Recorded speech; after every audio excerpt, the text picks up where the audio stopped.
Another thing is the actions of the consequence of the existence of God is what God is doing to the Jewish people.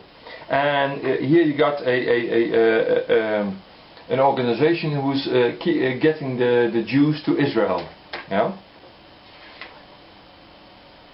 And this is prophesied. What's happening here, that the Jews are taken back to Israel, was prophesied a couple of thousand years ago, in the days of Jeremiah, Ezekiel, Zechariah, and so on and so on.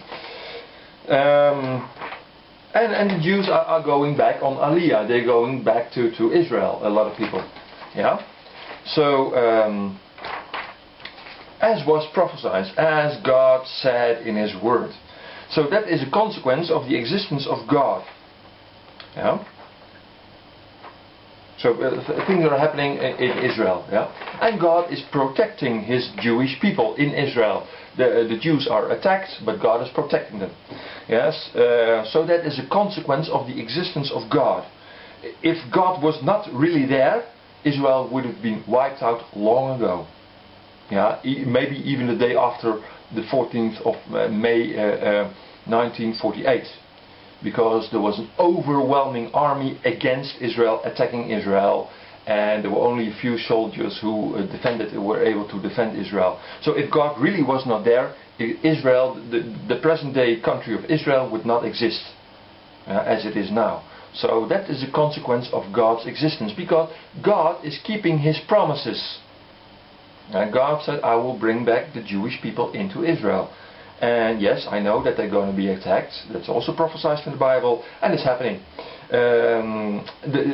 Also the separation or the division of the country. Yeah, the whole world wants Israel to be divided to some. Well, it was prophesied in the Bible already. So these are proofs that what God said a couple thousand years ago by His prophets, different prophets, written down in different time things, yeah, by David, Solomon, Daniel, Amos, Hosea, Jeremiah, Zechariah, Josiah, etc. Different prophets saying the same thing, and which is exactly coming to pass in our days also as well. So that is a consequence of the existence of God. If God would not exist, this would not have happened as according to what the Bible says about it. So this is a consequence of God's existence. Yeah?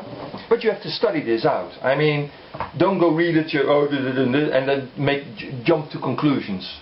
Don't jump to conclusions. Study it carefully, be honest, and study it. Hey, this is what the Bible says and this is what history says. Hey, it matches. Yeah? And that's a consequence of God's existence. Yeah? So you can test it yourself. The Bible is testably true. You can test it. And it's a consequence of God's existence. It's proof for God's existence. Indirect proof, just as a fluorescent screen is indirect proof for the existence for what we call a proton and neutron, etc., etc. And you believe in the existence of neutrons and electrons and the whole thing like that because you tested it, etc., and made it visible. So why don't you believe in God, who can be also be shown that He really exists? So we challenge you. God is challenging you. I'm challenging you via this way of thinking. Now think it over very carefully. Okay. Success with testing it. Bye.